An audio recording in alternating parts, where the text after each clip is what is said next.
संत रामपाल जी महाराज एक ऐसे महान संत जिन्होंने अपनी सतभक्ति, तत्व ज्ञान, करुणा और सेवा के बल पर समाज में नई मिसाल कायम की है। संत रामपाल जी महाराज की अगुवाई में उनके सभी सतलोक आश्रमों से समाज कल्याण के अद्भुत कार्यों ने समाज को सुनहरे भविष्य की एक नई उम्मीद दिखाई है। संत रामपाल जी महाराज से नाम दीक्षा लेने के बाद लाखों लोगों की लाइलाज बीमारियां जैसे कैंसर, एड्स आदि ठीक हुई। संत जी के ज्ञान से प्रेरित होकर उनके अनुयायियों ने लाखों यूनिट रक्तदान किया। संत जी ने लाखों बहन बेटियों का दहेज मुक्त विवाह करवाया।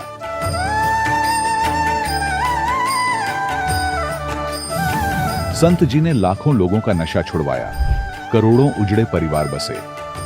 संत जी के आश्रमों में समागम के दौरान निःशुल्क नेत्र चिकित्सा, दंत चिकित्सा प्रदान की जाती है। संत रामपाल जी महाराज द्वारा समय समय पर पर्यावरण संरक्षण के उद्देश्य से बड़े स्तर पर वृक्षारोपण किया जाता है। संत जी ने जरूरतमंदों को तत्काल राहत पहुंचाने के लिए एम्बुलेंस सेवा शुरू की। संत जी अपने अनुयायियों को देहदान के लिए प्रेरित करते हैं, जिससे मानवता की सेवा और चिकित्सा क्षेत्र में सुधार हो सके।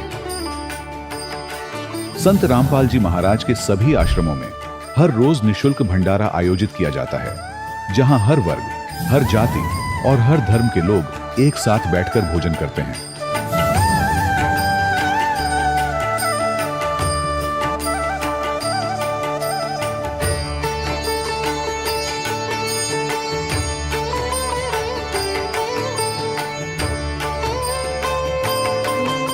संत रामपाल जी महाराज की अन्नपूर्णा मुहिम ने गरीब और बेसहारा लोगों के जीवन में एक नई ऊर्जा और उम्मीद को जन्म दिया है। घर घर खाद्य सामग्री और जरूरी मदद पहुंचाकर संत रामपाल जी महाराज ने लोगों को दुख और मजबूरी से लड़ने की ताकत प्रदान की है।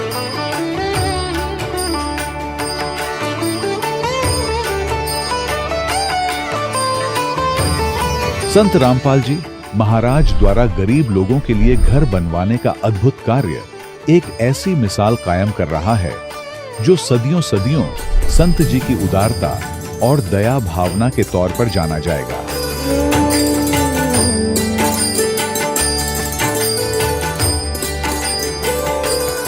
संत रामपाल जी महाराज के आश्रम में हजारों बुजुर्गों को सम्मान और प्यार के साथ जीवन जीने का अवसर मिलता है। उनके खाने, रहने और स्वास्थ्य की पूरी जिम्मेदारी संत रामपाल जी महाराज उठाते हैं। अनाथ बच्चों के लिए संत रामपाल जी महाराज के सभी आश्रम किसी वरदान से कम नहीं।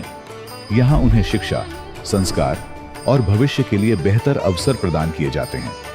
चाहे बाढ़ हो, भूकंप या महामारी, संत रामपाल जी महाराज और उनके अनुयायी हमेशा ही जरूरतमंदों के लिए सबसे आगे खड़े रहते हैं। कोविड महामारी के दौरान संत रामपाल जी महाराज के आश्रमों से करोड़ों लोगों के लिए भोजन, दवाइयां और जीवन रक्षक सामग्रियां उपलब्ध कराई गई। चाहे गरीब की मदद हो या किसी शोषित और पीड़ित वर्ग के हक और सम्मान की लड़ाई, संत रामपाल जी महाराज ने हमेशा ही उनकी दबी आवाज को सरकारों तक पहुंचाया है और उन्हें उचित न्याय दिलवाने में अहम भूमिका अदा की है। समाज में आध्यात्मिक और सामाजिक मूल्यों के प्रति जागरूकता लाने में संत रामपाल जी महाराज हर कदम पर मानवता के सच्चे सेवक साबित हुए हैं। संत रामपाल जी महाराज का जीवन हमें सिखाता है कि सच्ची सेवा वही है जो निस्वार्थ भाव से की जाए। आइए हम भी इस महान सेवा के कार्य में इस महान संत से जुड़ें और संत रामपाल जी महाराज से नाम दीक्षा लेकर अपने जीवन को धन्य बनाएं।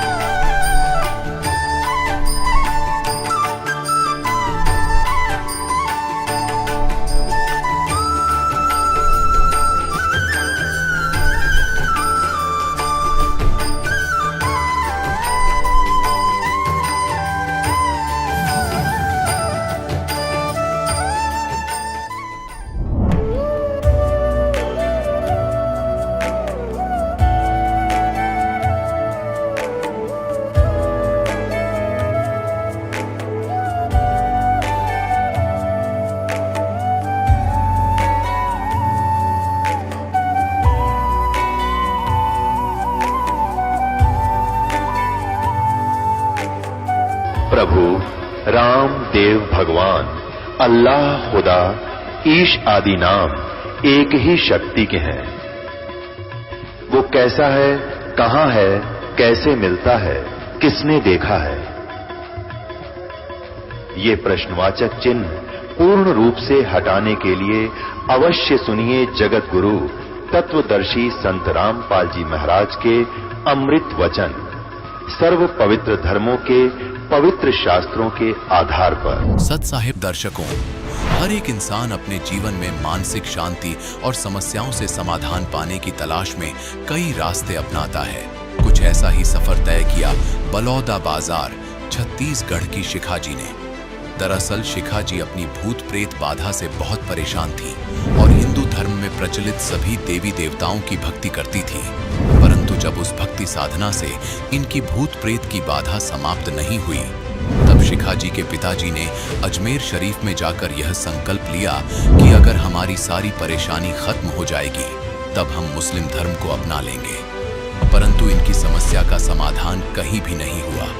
फिर इनके जीवन में नया सवेरा तब आया जब शिखा जी को इनकी बुआ जी के द्वारा जगत गुरु तत्वदर्शी संत रामपाल जी महाराज जी के बारे में जानकारी मिली। संत रामपाल जी महाराज जी से नाम दीक्षा लेने के बाद इनके जीवन में बड़ा बदलाव आया। इनके भाई और माताजी सिकलिन की परेशानी से जूझ रहे थे। शरीर में खून नहीं बनता था। डॉक्टर ने इन्हें जीवन भर दवाई खाने की सलाह दी थी, परंतु संत रामपाल जी से नाम लेने के बाद इन्हें सारी समस्याओं से छुटकारा मिल गया।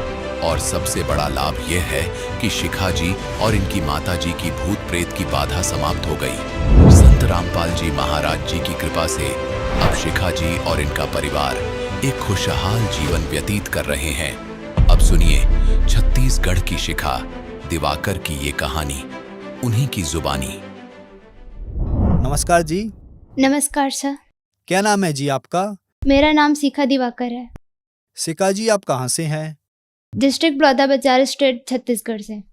शिखा जी आपने संत रामपाल जी महाराज से नाम दीक्षा कब ली? 27 जनवरी 2019।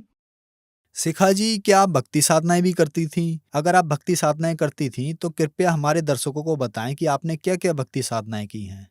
जो सभी हिंदू धर्म में प्रचलित देवी देवता की भक्ति करती थी, जैसे कि देवी दुर्गा, गणेश जी, शिव जी और बहुत सारे। और हमें बहुत ज़्यादा दुख तकलीफ होने की, भूत प्रेत की बाधा होने के कारण हमने 5 साल मुसलमान धर्म में भी जाके भक्ति की थी। और मेरे पापा ने हमारी दुख तकलीफ के चलते अजमेर शरीफ गए थे। वहाँ संकल्प किए थे कि अगर हमें हमारी सारी दुख तकलीफ ठीक हो जाएगी तो हम मुसलमान धर्म में कन्वर्ट हो जाएंगे। शिखा जी आपने बताया कि हिंदू धर्म में सभी प्रचलित भक्ति साधनाएं आप करती थी। आपको बहुत दुख थे और अपनी परेशानियों और दुखों के निवारण के लिए आप मुस्लिम धर्म में भी गए। वहाँ भी आपने मुस्लिम धर्म से संबंधित सभी भक्ति साधनाएं की। तो शिखा जी ऐसी क्या दुख परेशानियां थीं आप लोगों को कि आपको यह सोचने पर मजबूर होना पड़ा कि हमारे दुख अगर मुस्लिम धर्म की भक्ति साधना से समाप्त हो जाते हैं तो हम हमेशा के लिए मुस्लिम धर्म में कन्वर्ट हो जाएंगे? क्या दुख परेशानियां थी आपको? कृपया हमारे दर्शकों को बताएं। हमें बहुत ज़्यादा भूत प्रेत की बाधा रहती थी। हर टाइम मम्मी सुबह से शाम तक भूत प्रेत की बाधा में पीड़ित रहती थी। हमने बचपन से बहुत सारे भक्ति साधना किए। हमने 5 साल मुसलमान धर्म में जाके भक्ति किए। वहाँ बताते थे कि आप नमाज पढ़ो, रोज़ा रखो 1 महीने। हम हमेशा नमाज पढ़ते थे, 5 वक्त नमाज रहता था। वहाँ रोज़ा रखते थे और हमें फिर भी कोई लाभ नहीं मिलता था। तो फिर संत रामपाल जी महाराज जी की शरण में आप कैसे आए?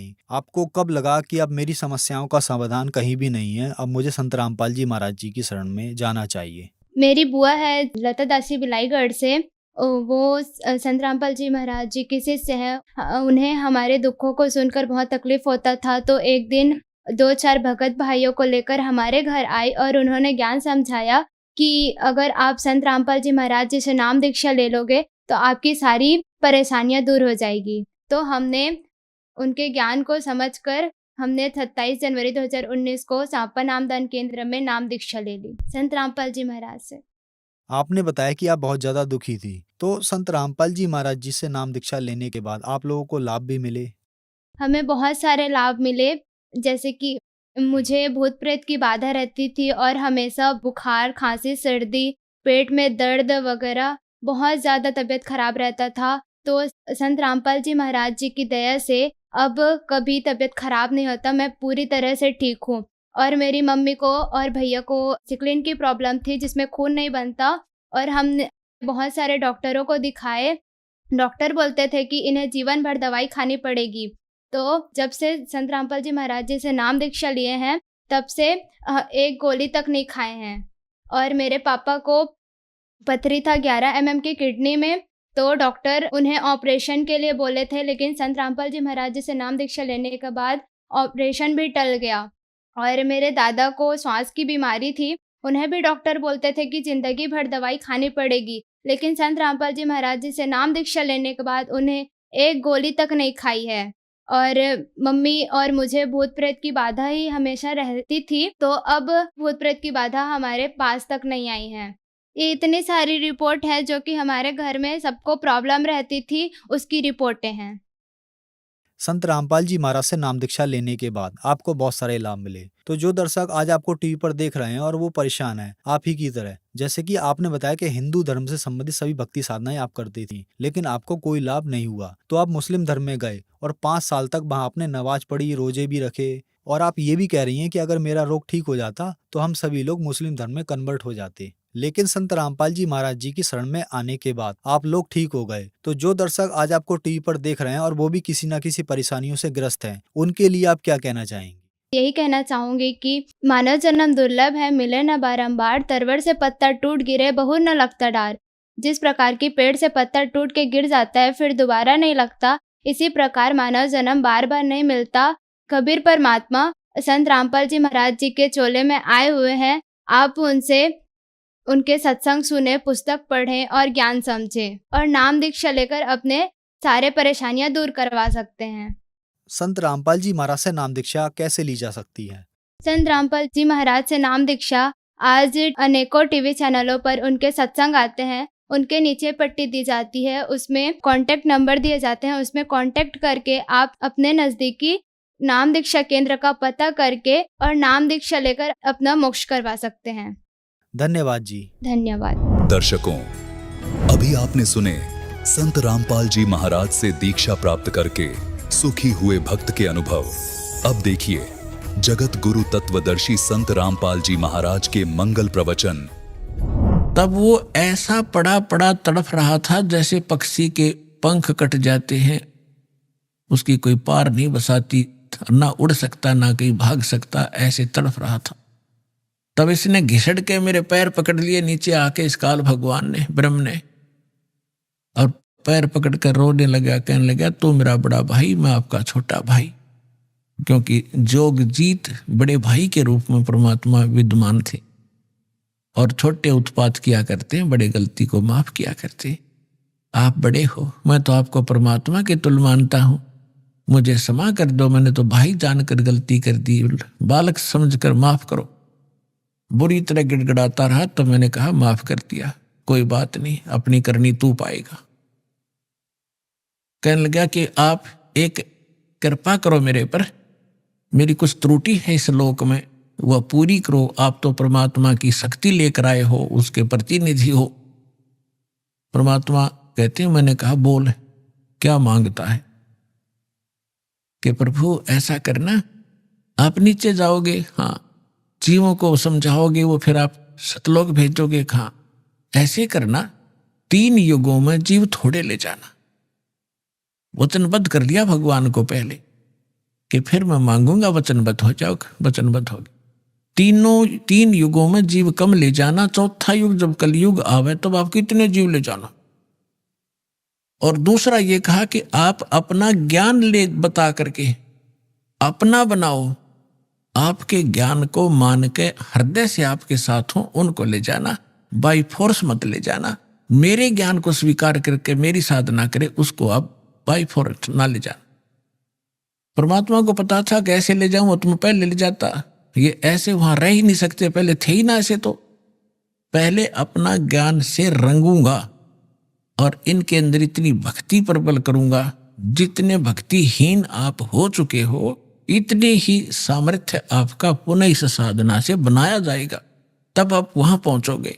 और ये ज्ञान सुनाया जाएगा, आपके हृदय में समा होगा, बिल्कुल सत्य है ये, तो तब वहां जा सकते हो, तभी वहां रुक सकते हो। जैसे मोहम्मद जी को ले गए थे बगैर ज्ञान समझाए, एक प्रमाण दे रखा दाता ने, लेकिन यहां हजरत मोहम्मद जी के लाखों शिष्य हो गए थे, सारी प्रभुता हो गई थी, सब जय जयकार करें थे, तो वहां रहा नहीं, वापस आ गया। तो परमात्मा ने प्रमाण दे रखा, अगर न्यू ले जाऊंगा तो वहां एक भी ना रहे। तो परमात्मा ने कहा ठीक है, जैसा तू कहता तथास्तु। 3 युगों में जीव कम ले जाऊंगा, अपना ज्ञान अपना ध्यान बता करके अपना बनाकर ले जाऊंगा, और जोर जबरदस्ती नहीं ले जाऊंगा, और 4थे युग में ही जीव में घने ले जाऊंगा। तब फिर खुश हो गया, छोड़ कर पैर खड़ा हो गया, कहने लगा जाओ जोग जीत संसारा, और जीव न माने कहा तुम्हारा। 4था युग जब कलयुग होगा ना, इनको ऐसा भक्तिहीन कृत घरी बना दूंगा उस समय जब तुम्हारा। परमात्मा ने क्या कहा था कि 4था युग जब कलयुग आई तब हम अपना अंश पठाई, तब हम जाएंगे या अपना अंश पठाएंगे।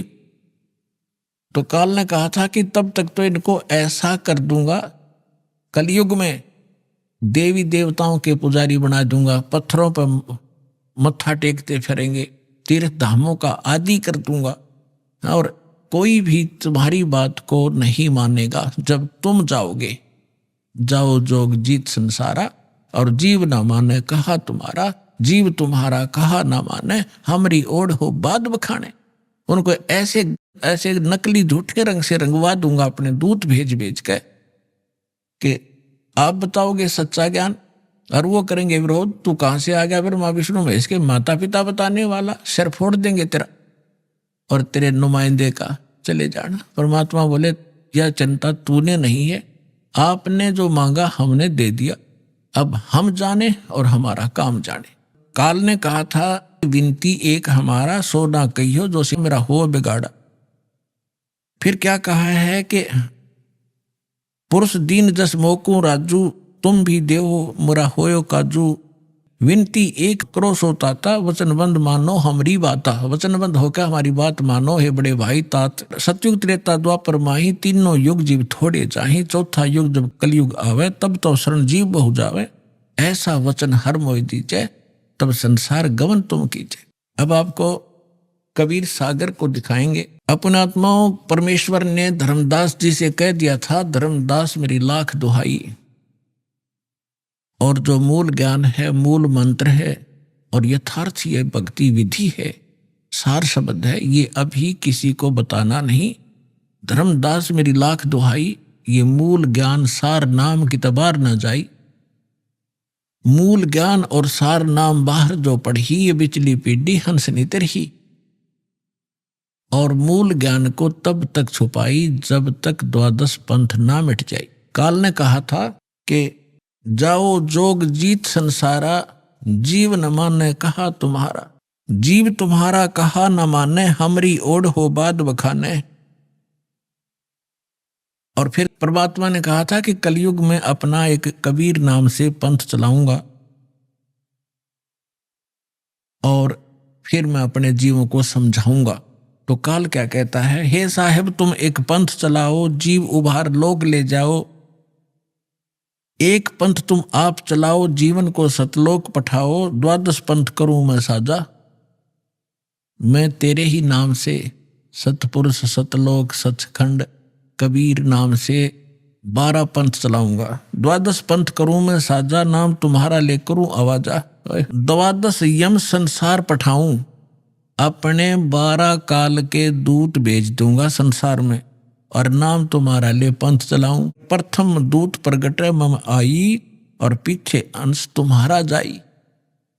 अब काल क्या कहता है कि पहले मेरे दूत जावेंगे और सबको भ्रमित कर देंगे। ये शंकराचार्यों तो लेकर और आज तक जितने राधा स्वामी, धन धन सतगुरु, सच्चा सौदा, सरसार फलाने, निरंकारी, आसाराम, सुदानसुर, ये जितने भी पंथ हैं, ये सारे काल के दूत समझ लेना। तो परमात्मा ने कहा था कि तू अपनी बुद्धि, क्योंकि वो तो जीव है मालिक के सामने, काल भी, ब्रह्मा विष्णु महेश भी, तो परमात्मा को पता था कि अपने दास को ऐसे समय में भेजूंगा जब सारे के सारे पंथ चल चुके होंगे, अपने अनुभव की पुस्तकें बना चुके होंगे और अपना अनुभव फाइनल कर चुके होंगे कि परमात्मा निराकार है, वहां प्रकाश ही प्रकाश है, वहां कुछ भी नहीं है।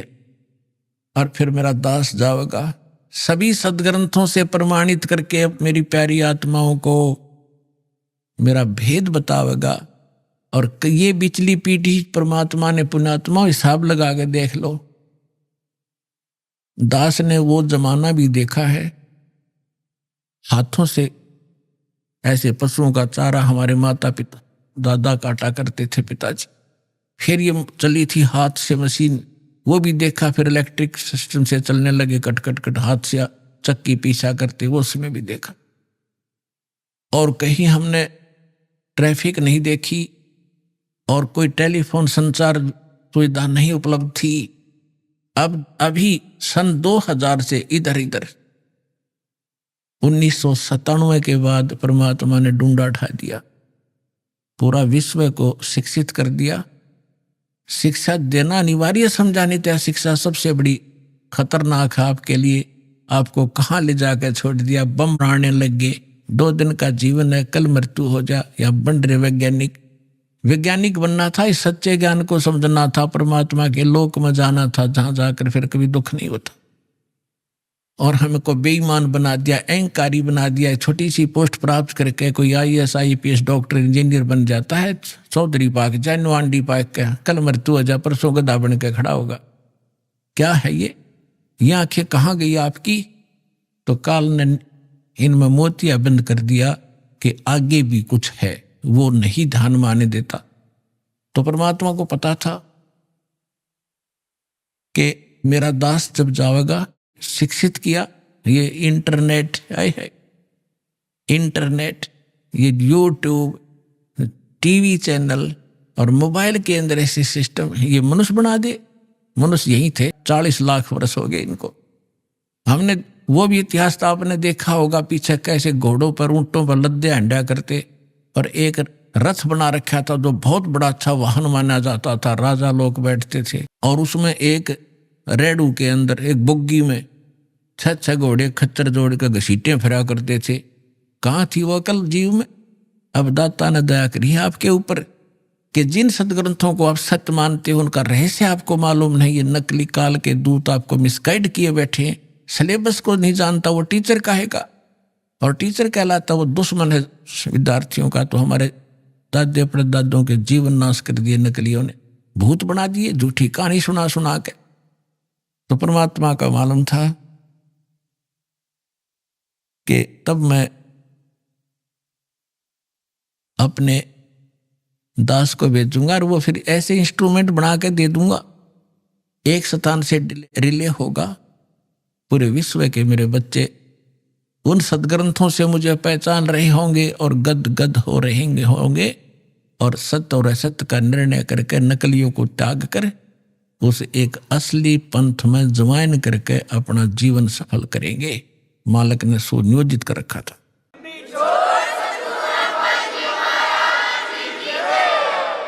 धर्मदास जी ने कहा कि प्रभु आगे क्या वार्ता हुई आपकी और काल की? तब परमात्मा ने बताया कि बताता हूं। ये देखिएगा कबीर सागर संपूर्ण 11 भाग, खेमराज श्री कृष्ण दास प्रकाशन, मुंबई से प्रकाशित है।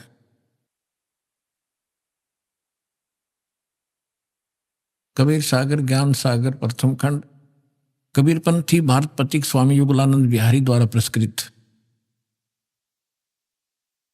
ये इसलिए दिखाया जा रहा आपको, कोई ये ना समझे, ये इसलिए दिखाया जा रहा आपको, कोई ना सोचा कोई डुप्लीकेट दिखा रहे होंगे। ये सारे प्रमाण दिए जाते हैं, आप देख सकते हैं। मुद्रक एवं प्रकाशक है खेमराज श्री कृष्ण दास, अध्यक्ष श्री वेंकटेश्वर प्रेस, खेमराज श्री कृष्ण दास मार्ग, मुंबई। ये है सवसम वेद बोध सागर का एक खंड है ये, और 121 पृष्ठ पे यहां देखना। सतयुग त्रेता द्वापर माही, तीनों युग जीव थोड़े जाही। काल ने प्रार्थना की। चौथा युग जब कल युग आई, तब शरण जीव बहु जाई। ऐसा वचन हर मोय दीजय, तब संसार गमन तुम कीजय। अब परमात्मा क्या कहते हैं कि अरे काल पर पंच पसारा, तीनों योग जीवन दुख डारा। विनती तोर लीन में मानी, मोको ठगे काल अभिमानी। चौथा युग जब कलयुग आई, तब हम अपना अंश पठाई। काल फंद छूटे नर लोई, सकल सृष्टि परवा निखोई। परमात्मा कहते हैं चौथा युग जब कलयुग आएगा, तब हम अपना अंश भेजेंगे। काल फंद छूटे नर लोई, सकल सृष्टि परवा निखोई। घर घर देखो बोध विचारा, सतनाम सब ठोर उचारा। 5505 तब ये वचन मेरा होगा साचा। कलयुग बीत जाए जब एता, सब जीव परम पुरुष पद चेता। ओए होए। अब क्या कहते हैं परमात्मा कि चौथा युग जब कलयुग आई, तब हम अपना अंश पठाई। और काल फंद छूटे नर लोई, काल का जितना भी झंझट फंद है सब नर नारी उससे छूटेंगी, और सकल सृष्टि परवाह निखोई। ओए होए। कहते पूरा विश्व मेरा नाम लेगा, मेरी ही भक्ति किया करेगा। और घर घर देखो बोध विचारा, बोध माने अध्यात्म ज्ञान का घर घर में चर्चा चलेगी। और सतनाम जिसका आज तक छींट भी नहीं लगी, ज्ञान भी नहीं था में, तो सतनाम सब ठोर उचारा। जन जन के मुंह पर होगा कि सतनाम से ही मोक्ष होगा। वो सतनाम कैसा होगा? सतनाम सतनाम नहीं, उसका यथार्थ ज्ञान होगा। 5505 तब ये वचन मेरा होगा साचा। कलयुग बीत जावे जब एता, सब जीव परम पुरुष पद चेता। ओए होए।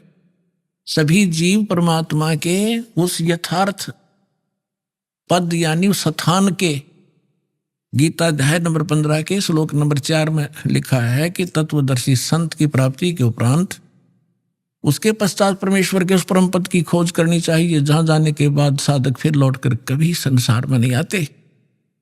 तो यहां कहा कि उस परम पद के सभी परिचित होंगे और पूरा विश्व नाम लेगा।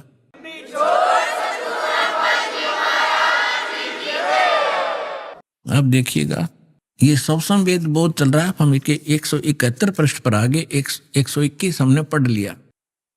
अब परमात्मा बताते आ रहे हैं कि कहते हैं दोहा 5 सहंस और 5500 जब कलयुग बीत जाए, महापुरुष फरमान तब जग तारण को आए।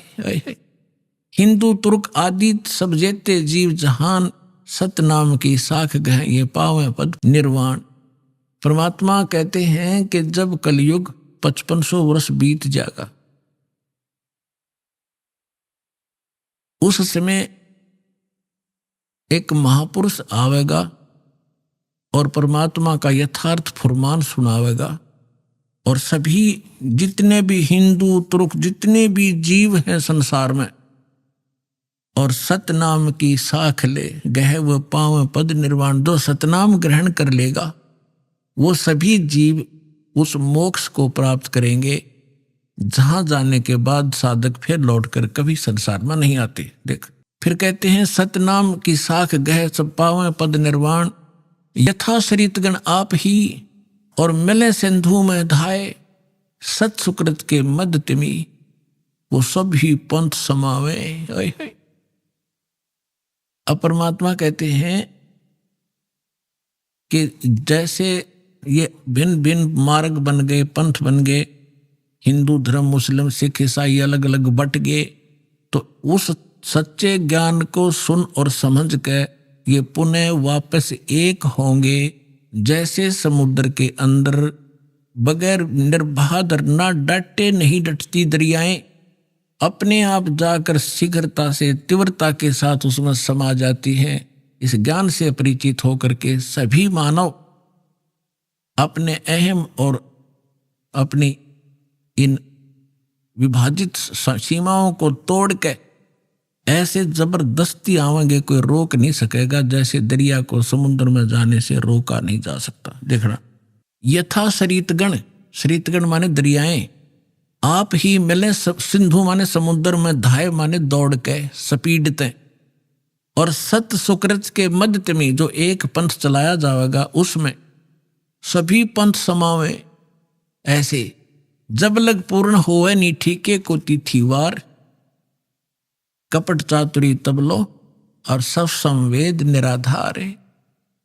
अब क्या बताते हैं कि जब तक वो 5505 नहीं आवेगा कलयुग का, तब तक तो ये मेरी बात निराधार दिखाई देंगी जो सब संवेद में मैंने बोल दी, धर्मदास राव ने लिख दी।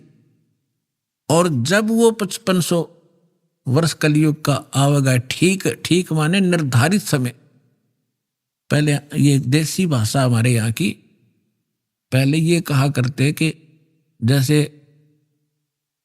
कोई पशु ले जाता हमारे घर से, तो मेरे ताऊ जी से पूछा करते थे कि उसने पैसे की कही थी, दिए नहीं, तो वो कहा करते कि उसने अगली ठीक बता दी कार्तिक की पूर्णवासी।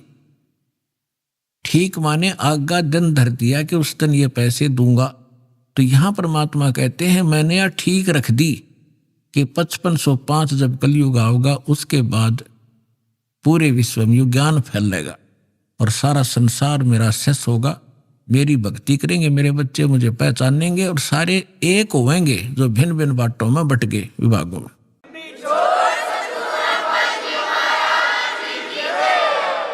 अब क्या बताते हैं, यथा श्रीतगण आप ही मिले सिंधु में धाये, सत सुकृत के मद तिमी सभी पंथ समाये। जब लग पूर्ण होए नी ठीको को तिथि बार, या ठीक का समय नहीं आवेगा, तब कपट चातरी तब लग ये लोग और सब संवेद निराधार है। कहते हैं तब तक तो ये सब कपट और चातुरी, देख रहे हो कैसे हाहाकार मच रही है, कोई मिलावट कर रहा है, सारा दिन माया के जोड़ में अपना जीवन नाश कर देते हैं। दादे परदादे चले गए हमारे इस पेट के लिए ही, इसी जुगाड़ में जुड़ के, और नष्ट हो गए, खत्म हो गए। जो मूल उद्देश्य था वो मनुष्य जीवन का, वो कर नहीं पाए। तो यहां बताते हैं कि यह कपट चातुरी और ये बकवाद, ये प्राणी तब तक करेगा जब तक युग ज्ञान सामने नहीं आएगा। और फिर ये सब अपने आप स्तब्ध हो जाएंगे कि क्या करें, विष कौन खाएगा, ऐसा विष जो असंख्य जन्म तक भोगना पड़ता है। तो एकदम सब का ब्रेक से लागेंगे। आज देख रहे हो हाहाकार मच रहा है, कोई मंत्रियां मुख्यमंत्रियों के ऊपर आरोप हैं, वो अंदर जा रहे हैं, कोई रिश्वत के अंदर, कोई बकवादों के अंदर। किस लिए? करोड़ रुपये, जो अरब रुपये इकट्ठे कर लिए, अरब रुपये, और कल मृत्यु होगी, पशु बन गया, वो के काम आए उस मूर्ख आदमी का। तो बुद्धि हमारी काल के हाथों बिकी पड़ी है और फिर भगवान के हाथ में आ जाएगी। हम विवश होंगे, मजबूर होंगे इसको सोचने के लिए। तो फिर हम, तो इसलिए कहते हैं कपट चातरी तब लग और सब संवेद निराधार, तब तक ये बकवाद करेंगे जब इस ज्ञान की समझ में आ जाएगा। जब देखना क्या होगा, देखिए, जब लग पूर्ण होए नी ठीके को तिथिवार, जब तक ये 5500 वर्ष नहीं आएंगे वो कलयुग के, तब तक त्या कपट चातरी रहेगी, इनके अंदर बकवाद भरी रहेंगी मेरे बच्चों में। और ये सब संवेद कहेंगे वैसे लिख रखा है, ये कहाँ होने वाला है। आगे देखो, सब ही नारी नर शुद्ध तब, सबके विचार शुद्ध हो जाएंगे, बुराइयों से उल्टे हटेंगे। और जब ठीक का दिन आवंत, ये ठीक है टीका नहीं, वो ठीक का दिन जब आवेगा, सभी के हृदय शुद्ध होंगे, बुराइयों से बचेंगे, प्यार से एक दूसरे के साथ रहा करेंगे और कपट चातरी छोड़ के और शरण कबीर गहंत, कबीर जी की शरण में आवेंगे सब। ये सब अपनी चतुरता छोड़ के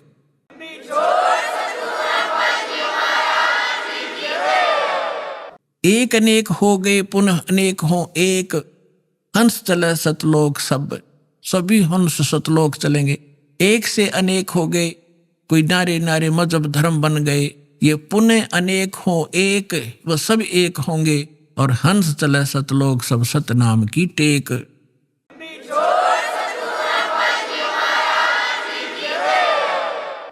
कहते सतनाम को लेकर सब सतलोक चले जाएंगे।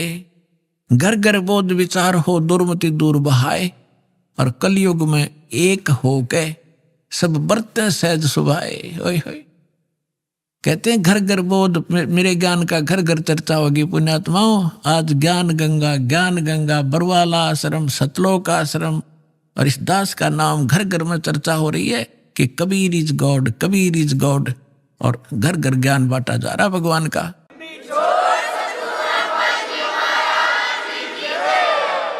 अब परमात्मा कहते हैं घर घर बोध विचार हो,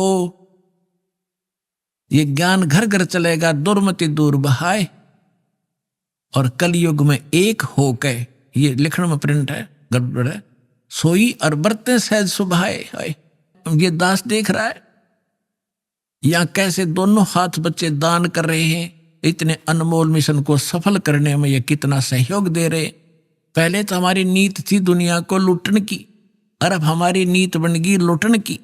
कबीर साहब कहते हैं, कबीर आप ठगाइए और न ठगिए कोई, आप ठगाएं सुख होगा और ठगे दुख होए। अब हमारे भगवान के फार्मूला का पता लगेगा, हम किसी को दुख देंगे तो हमें उससे 1000 गुना दुख भोगना पड़ेगा। असंख्य जन्मों तक धक्के खाएंगे, कभी उसके गधे बनेंगे, कभी बैल बनेंगे, कभी कुत्ते बनेंगे। क्यों? हम भगवान से मांगेंगे और इस भक्ति से वो हमें रिच कर देगा, भक्ति से भी रिच, और यहाँ के भौतिक जो साधन आवश्यक आपको होंगे वो भी सारे देगा। तो हम क्यों ना उस एक के भिखारी बन जाएं, जन जन के साथ बकवाद करें। तो परमात्मा कहते हैं, सब नर नारी शुद्ध तब कति आत्म निर्मल हो जाएगी, और बरते सहज स्वभाव, प्यार से रहा करेंगे, किसी को दुख नहीं देंगे। अपना से कोई अनजानपने में गलती से कोई गलती कर भी ले हमारे साथ, हम नहीं दुख दे सकते उसको। तो यहां कहते हैं घर घर बोध विचार हो, ये चर्चा चला करेगी कैसी गलती ना करना, और दुर्मति दूर बहाए, सबकी दुर्मति दूर चली जाएगी, और कलयुग में एक हो सब बरते सहज सुभाए। कहा उग्र का शूद्र हो, हर सब की भवभीर। अब कहते हैं उस संत के द्वारा चलाए गए उस पंथ में, चाहे कोई निकम्मा आदमी हो उग्र, और चाहे कोई बिल्कुल शूद्र हो, वहां कोई भेदभाव नहीं रहेगा, सबको सेट किया जाएगा, सबकी बुराई छुटाई जाएंगी, और वहां सबकी ही भीड़ होगी, यानी बहुसंख्या में उसके अनुयायी होंगे।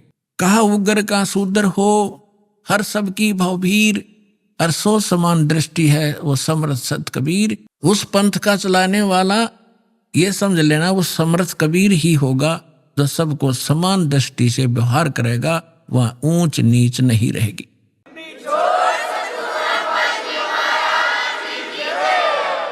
अब जैसे काल ने कहा था कि 12 पंथ करूं मैं साजा, और नाम तुम्हारा ले करूं आवाजा। 12 पंथ नाम जो ले ही सो हमरे मुखान समोई। वो 12 पंथ कौन से हैं? और अनेक उनसे हटकर और अनेक पंथ चलाऊं, या विद जीवों को फरमाऊं, जाओ जुग जीत संसारा, जीव न माने कहा तुम्हारा। अब हम आगे बोध सागर कबीर बानी एक चैप्टर है, देखिएगा ये कबीर बानी एक चैप्टर है, इसमें 12 पंथ चलो सो भेद। यहां लिखा है 12 पंथ काल फरमाना, कबीर साहब बता रहे हैं, अर भूले जीव न जाओ ठिकाना, ताते आगम कह हम बाखा, वन समारा चुड़ामणि शाखा। पर प्रथम जग में जागू भरमावे, बिना भेद वो ग्रंथ चुरावे, दूसर सुरत गोपाल होई, अक्सर जो जोग बढ़ावे सोई। अब इसमें काल के द्वारा चलाए गए कबीर साहब के नाम से 12 पंथों की जानकारी है। यहां है पद्य भाग में, अब आपको दिखाते हैं गद्य भाग में। ये देखिएगा, ये है कबीर चरित्र बोध, वो कबीर वाणी थी, ये है कबीर चरित्र बोध इस कबीर सागर के अंदर ही। और ये बोध सागर में 1870 पृष्ठ है, 1870 पृष्ठ। यहां क्या लिखा है? कबीर साहब के पंथों का वृंतांत, ये गद्य भाग में है। नंबर 1 है नारायण दास का पंथ। अब इन्होंने यहां गलती की है, लिखना था चूड़ामणि जी का पंथ, क्योंकि नारायण दास ने तो कबीर साहब के ज्ञान को स्वीकारा ही नहीं था। वो कबीर पंथ कैसे हो गया? अंडरस्टूड है, जो कबीर पंथ से जुड़े हैं पुण्यात्मा वो अच्छी तरह जब समझ लेंगे इस बात को। ये विशेषकर उनके लिए और आपके लिए भी साथ में। अब कहते हैं प्रथम नारायण दास ने, ये चूड़ामणि है, और दूसरा जागूदास जी का पंथ, और तीसरा सूरज गोपाल, चौथा मूल निरंजन टकसारी पंथ, 5वां, छठा भगवान दास का पंथ, सतनामी पंथ, कमाली पंथ, ये कमाली नहीं है, कमाल का पंथ है, राम कबीर पंथ, प्रेम धाम की वाणी पंथ, 11वां जीवा पंथ और 12वां गरीबदास पंथ। ये 12वां गरीबदास पंथ है, ये भी ध्यान रखना। और प्रथम नारायण दास ने, या चूड़ामणि है, आगे दिखाऊंगा आपको, वहां शुद्ध, बाकी ठीक है इसमें। अब हम आगे कबीर वाणी पर। कबीर वाणी चैप्टर में हम 136 पर पढ़ रहे हैं। द्वादश पंथ चलो सो भेद। ये द्वादश पंथ काल फुरमाना। इन 12 पंथों में काल का ही फुरमान यानी मंत्र जाप होगा, उसका बोलबाला होगा। और भूल्य जीव न जावे ठिकाना, फिर तत्व आगम कह हम राखा, वंश हमारा चूड़ामणि शाखा। अब यहां इन्होंने फेर बदल कर दिया। यहां बताना था प्रथम तो चूड़ामणि और दूसरा जागू, इन्होंने यहां प्रथम जागू कर दिया, जबकि यहां आप देखिए दूसरा जागू है। यहां देखिए कबीर चरित्र बोध में यहां पर है प्रथम नारायण दास, दूसरा जागू दास है, वहां प्रथम जागू कर दिया इन्होंने। कहते हैं चोर चुरावे तूंबड़ी, हम फिर आगे कबीर वाणी पे हैं। चोर चुरावे तूंबड़ी और वो गड्ढे पानी में, वो गड्ढे वह ऊपर आवे ना, सच्चाई छानी ना। अभी आपने सुने संत रामपाल जी महाराज के मंगल प्रवचन। आइए अब सुनते हैं संत रामपाल जी महाराज से नाम दीक्षा लेकर सतभक्ति करके अद्भुत लाभ प्राप्त करने वाले अनुयायी के विचार। दर्शकों, एक सुखमय जीवन के लिए सबसे महत्वपूर्ण धन है स्वस्थ शरीर। परंतु इस कलयुग में हर प्राणी किसी न किसी दुख से ग्रस्त है, जिसमें शारीरिक बीमारियों का कष्ट झेलने वालों की संख्या भी कम नहीं है। ऐसी ही कठिनाइयों का सामना कर रही थी मध्य प्रदेश की रहने वाली मिथिलेश जी। ये भी अन्य महिलाओं की तरह देवी देवताओं में गहरी आस्था रखती थी और पूजा पाठ पर काफी धन भी खर्च करती थी। लेकिन इतनी सारी साधना के बावजूद इनकी शारीरिक स्थिति लगातार बिगड़ती जा रही थी। पूरे शरीर में सूजन, थायराइड और बीपी की गंभीर समस्याओं से ये बेहद परेशान थी। निरंतर पूजा पाठ के बाद भी इनकी बीमारियां ठीक नहीं हो रही थीं और इसी निराशा के बीच इन्हें मिली एक आशा की किरण। तत्वदर्शी संत रामपाल जी महाराज से नाम दीक्षा ग्रहण करने के बाद इनके साथ जो चमत्कार हुए वो अविश्वसनीय थे। डॉक्टरों ने जहां ऑपरेशन की सलाह दी थी, वहीं संत जी की कृपा से इनका ऑपरेशन टल गया और अब ये पूरी तरह स्वस्थ हैं। इसके साथ ही इनकी आर्थिक स्थिति में भी बहुत सुधार हुआ। जहां पहले घर में अनाज की कमी रहती थी, अब वहां भरपूर अनाज है। पारिवारिक स्तर पर भी इन्हें अद्भुत लाभ प्राप्त हुए। इनके पति ने नशा करना छोड़ दिया और बेटे का चयन सिविल इंजीनियरिंग में हो गया। अब आप स्वयं सुनिए मिथिलेश जी के खुशहाल जीवन की सच्चाई, उनकी आप बताइए। नमस्कार जी। नमस्कार सर। क्या नाम है बहन जी आपका? मिथिलेश दासी। बहन जी आप कहाँ की रहने वाली हैं? सर जी मैं सिवनी जिले से घनसौर की निवासी हूँ। बहन जी संत रामपाल जी महाराज से नाम दीक्षा आपने कब ली? सर जी मैं संत रामपाल जी महाराज से नाम दीक्षा 25 फरवरी 2016 को ली थी। बहन जी संत रामपाल जी महाराज से नाम दीक्षा लेने से पहले क्या आप कोई भक्ति साधना भी करती थी? जी भगत जी, जैसे देवी देवताओं की पूजा है, शंकर पार्वती जी हैं, गणेश जी हैं, दुर्गा जी हैं।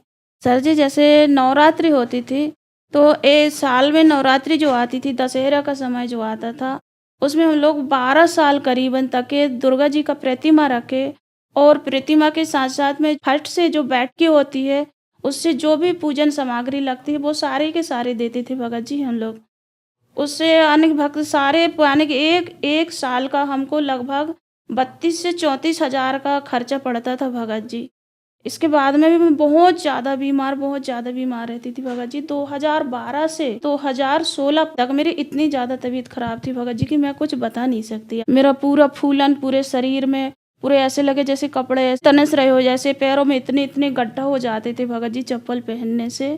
और फिर मेरे को आने की मेरे 70 किलो की वजन हो गई थी भगत जी। उस समय मैं 32 साल की थी। तो भगत जी मेरे को 56% थायराइड थी भगत जी और 190 पॉइंट बीपी बढ़ती थी भगत जी मेरे। और मेरे बच्चेदानी कम से कम 200 ग्राम की हो चुकी थी। बहुत ज़्यादा परेशानी थी। बहन जी आपने बताया कि आप देवी की भक्ति करती थी, दुर्गा माता में आपकी बहुत गहरी आस्था थी, लेकिन उन साधनाओं से आपको कोई लाभ नहीं हुआ, आपको परेशानी ही परेशानी आई। तो फिर संत रामपाल जी महाराज की शरण में आप कैसे आईं? मेरे पति जो हैं वो टीचर हैं, उनके दोस्त थे वो जेंट्स टेलर थे। शायद उन लोगों ने कुछ थोड़ा बहुत इनको समझाया होगा तो ये बोले बगैर गुरु के मोक्ष तो नहीं होता, आप तो गुरु बना रखे पर हमको गुरु बनाना है और हम गुरु बनाएंगे। तो मेरे भी थे कि मैं इतने बीमार रह रही हूँ, इतनी परेशानी में हूँ मैं, तो क्यों ना मैं भी चलूँ इनके पास। तो फिर मैं सोची कि जब आप जा रहे हो तो हम पीछे नहीं रहेंगे, हम भी जाएंगे, क्योंकि हर कोई बोलता है गुरु बनाना कोई पाप नहीं है। जैसे डॉक्टर है, एक डॉक्टर के पास हम लोग गए तो उससे आराम नहीं मिली, दूसरे के पास गए, दूसरे से भी आराम नहीं मिली, तीसरे के पास। तो यही मेरे मन में धारणा थी कि एक गुरु बनाए, एक गुरु से संतुष्टि नहीं मिली तो दूसरे, दूसरे से नहीं तो तीसरे। ऐसे करके फिर हम लोग संत रामपाल जी महाराज की शरण में गए, वहाँ से उपदेश लिए। बहन जी, हमने सुना है कि जो भी श्रद्धालु संत रामपाल जी महाराज से नाम दीक्षा लेते हैं उनको कोई ना कोई लाभ जरूर होते हैं, चाहे वो आध्यात्मिक हो, भौतिक हो, शारीरिक हो या मानसिक हो। तो क्या संत रामपाल जी महाराज से नाम दीक्षा लेने के बाद आपको भी कुछ लाभ प्राप्त हुए? सर जी, मैं बहुत बीमार थी, देवी देवताओं की भक्ति करें हम लोग, लेकिन उससे भी हमको कुछ लाभ नहीं हुआ। बहुत सारे हम लोग पैसा खर्च करे। अब 12 साल में भगत जी आप अनुमान लगा लीजिए, 35-36 हज़ार का एक साल पड़ता था, तो हम लोग 12 साल करें। अब 12 साल में आप अनुमान लगा लीजिए कि कितना पैसा हम लोग खर्च किए होंगे। उसके बाद में हमको कुछ आराम नहीं लगा। फिर हम नागपुर इलाज कराने गए थे तो डॉक्टर ने बताया कि आपका बच्चेदानी बढ़ चुका है, 4 गांठ हो चुके हैं बच्चेदानी में, फूलन बहुत ज़्यादा है और आप इसका ऑपरेशन नहीं कराएंगे तो आप 15 दिन के अंदर में बच नहीं पाएंगे। यानी कि बच्चेदानी 200 ग्राम का करीबन था और 56% थायराइड था मेरे को, और 190 पॉइंट बीपी हो गया था मेरा, और 70 किलो का वजन था भगत जी। 32 साल की उम्र पे 70 किलो का वजन हो गया था और इतने ज़्यादा आने की परेशान थी मैं। तो डॉक्टर बोल रहा था कि आप ऑपरेशन करा लीजिए।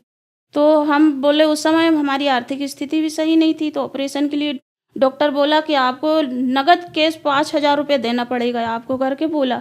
तो हम बोले मालिक कहाँ से लेके आए, हम कैसे करें, इतने पैसा हमारे पास में तो है भी नहीं है। तो फिर इसके बाद में फिर मेरे जो पति हैं वो बोले कि कुछ तो करना ही पड़ेगा, अगर जिंदा रखना है तो हमको ऑपरेशन कराना ही पड़ेगा।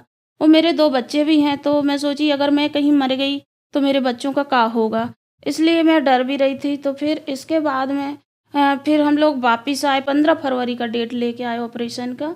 जब 15 फरवरी की डेट लेके आए तो फिर उसी समय में पता चला कि सत्संग है। तो हम लोग फिर वहाँ जो संत रामपाल जी महाराज के शिष्य हैं उनके पास पूछे कि कैसे स्थिति में जाना चाहिए, कैसे नहीं जाना चाहिए। हमको कुछ भी नॉलेज नहीं थी, तो हम उनसे पूछे तो वो बोले कि आप जैसे हो, जिस हालत पे हो वैसे ही चलो करके। तो हम लोग सत्संग में आए तो सब दंडवत प्रणाम कर रहे थे, तो दंडवत प्रणाम कर रहे थे तो हम भी देखे और हम भी उनकी देखा देखी दंडवत प्रणाम कर लिए।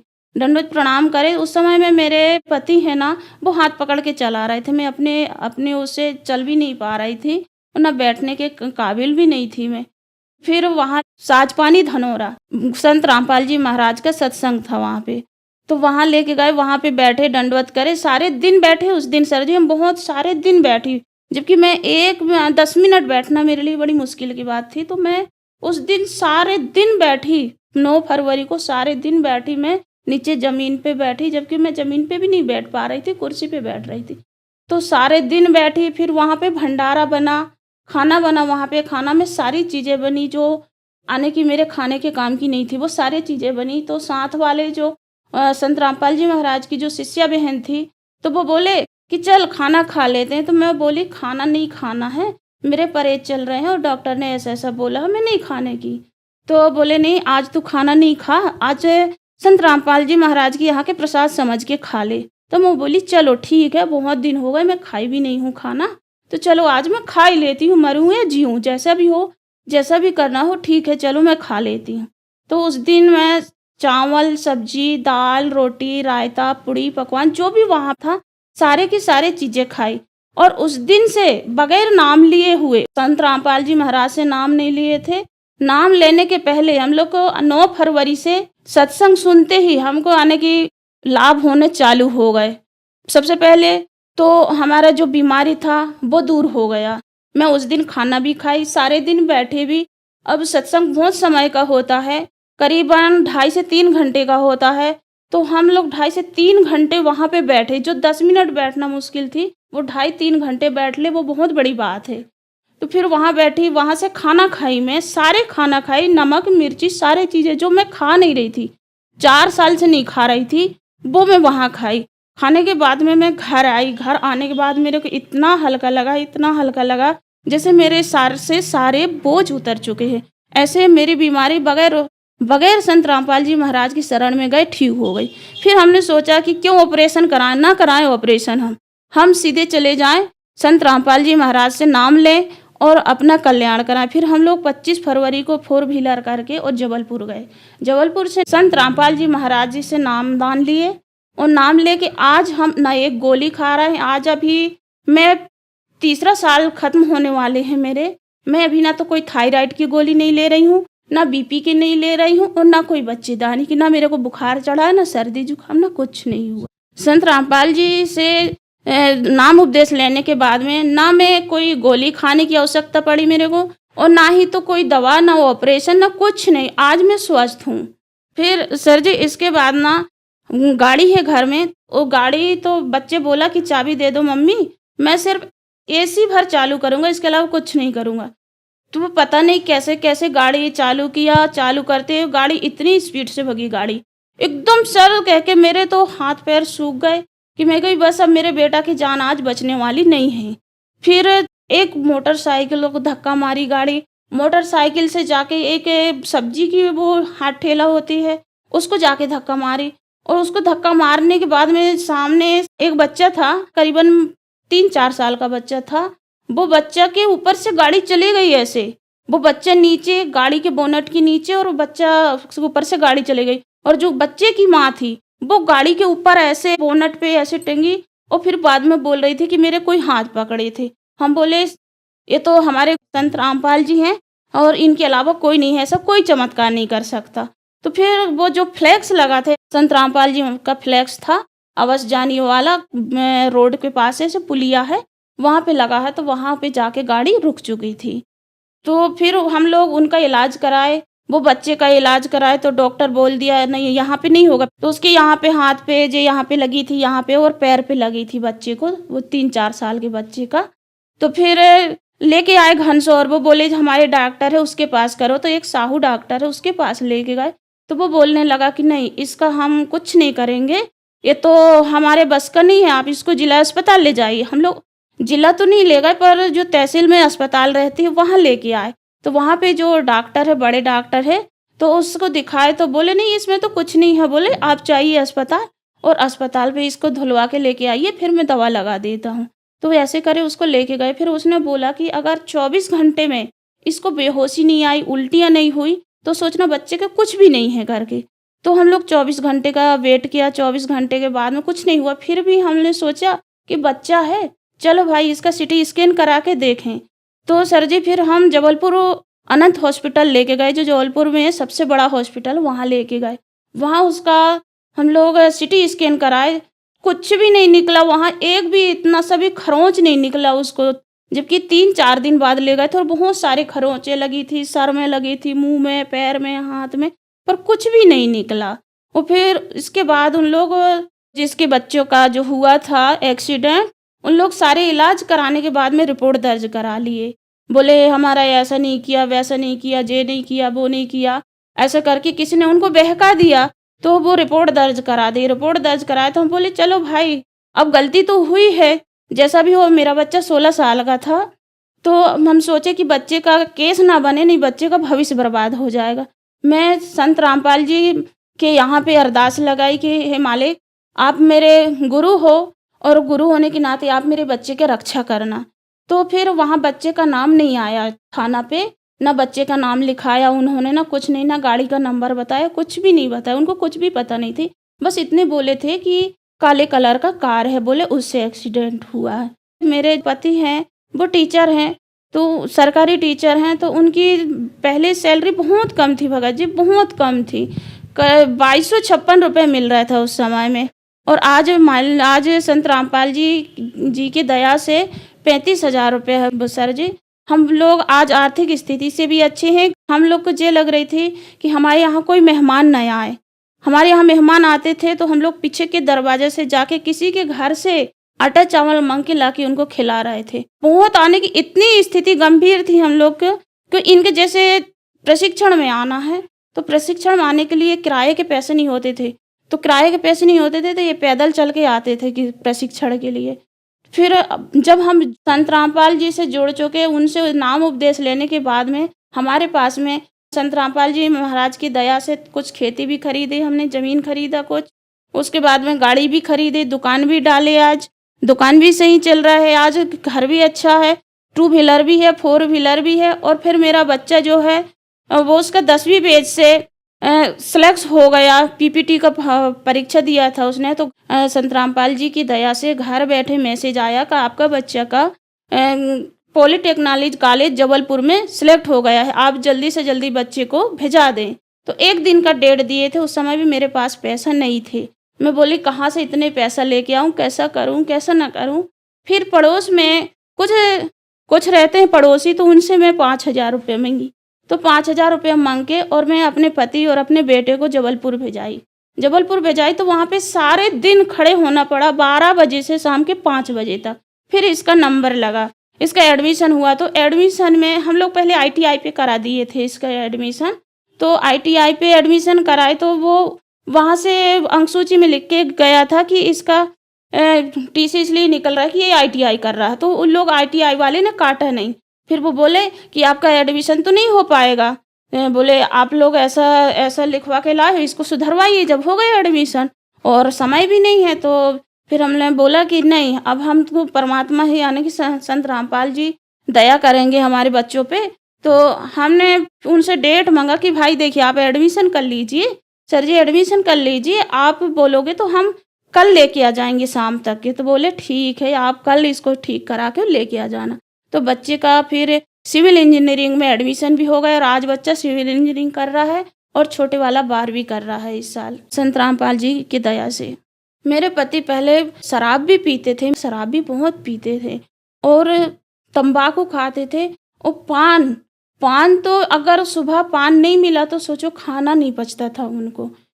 ऐसे डेली पान और तंबाकू गुटखा और बीड़ी सिगरेट जो चोरी करते थे, मेरे सामने तो नहीं करते थे पर चोरी करते थे। और आज संत रामपाल जी की दया से ना तो गुटखा खाते हैं, ना पान खाते हैं, ना शराब पीते हैं, ना मांस, कुछ नहीं खाते हैं। अब संत रामपाल जी महाराज की दया से सारी चीज़ें जो बुराइयां थी वो सारी छूट चुकी हैं।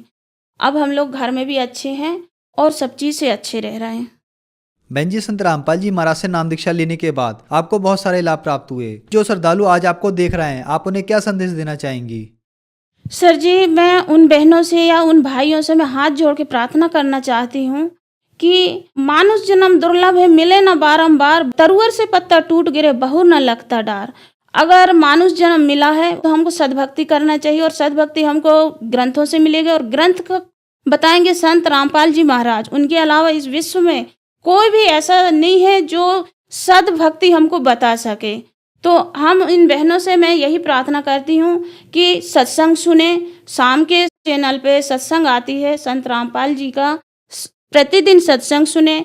फिर पुस्तक सेवा जारी है, पुस्तक लें, पुस्तक पढ़ें। ज्ञान गंगा है, जीने की राह है, गीता तेरा ज्ञान अमृत है, अंधश्रद्धा खतरा भक्ति ये जान है। इनको पढ़ें, अच्छे से समझें और संत रामपाल जी महाराज से नाम उपदेश लें और अपना कल्याण कराएं। बहन जी, संत रामपाल जी महाराज से नाम दीक्षा कैसे ले सकते हैं? देखिए सर जी, जैसे हम लोग सत्संग सुनते हैं, सत्संग सुनने समय जो पट्टी पड़ती है, पीली कलर की पट्टी जो पड़ती है, उसमें पूरा नाम पता आता है कि हम कैसा उपदेश लें, कैसा लें। भक्तों का वहाँ पे नंबर रहता है, वो नंबर को डायल करें, नंबर घर में नोट करके रखें और वो नंबर से फ़ोन लगाएं तो आपको आपके स्टेट में कहाँ पे या आपके ज़िला पे कहाँ पे नामदान केंद्र है वो सब आपको पता चल जाएगा और उस नंबर से आप जाके और अपने नामदान केंद्र पे आप नाम ले सकते हैं। धन्यवाद जी। चाहे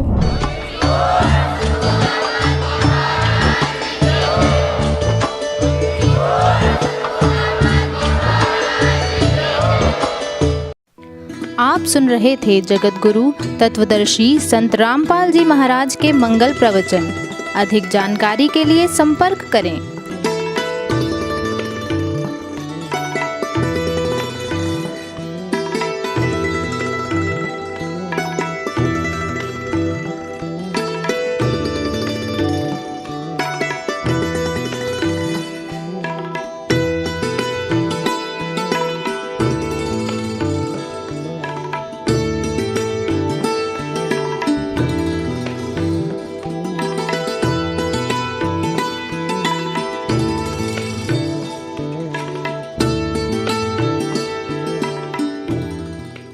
जगत गुरु तत्वदर्शी संत रामपाल जी महाराज जी के पावन सानिध्य में भक्ति की अलख जगाने तथा श्रद्धालुओं को सत्य भक्ति मार्ग का रास्ता दिखाने हेतु कनाडा के लोकप्रिय channel the TV NRI channel पर जगत गुरु तत्वदर्शी संत रामपाल जी महाराज जी के मंगल प्रवचनों का प्रसारण प्रतिदिन सुबह 7:30 बजे से 8:30 बजे तक तथा रात्रि 7:30 बजे से 8:30 बजे तक किया जा रहा है। इस सत्य भक्ति मार्ग को अपनाने के लिए अधिक से अधिक सत्संग प्रसारण देखें। इस सत्संग प्रवचन का सीधा प्रसारण संत रामपाल जी महाराज लाइव सत्संग YouTube चैनल और जगत गुरु संत रामपाल जी महाराज Facebook पेज पर भी देख सकते हैं।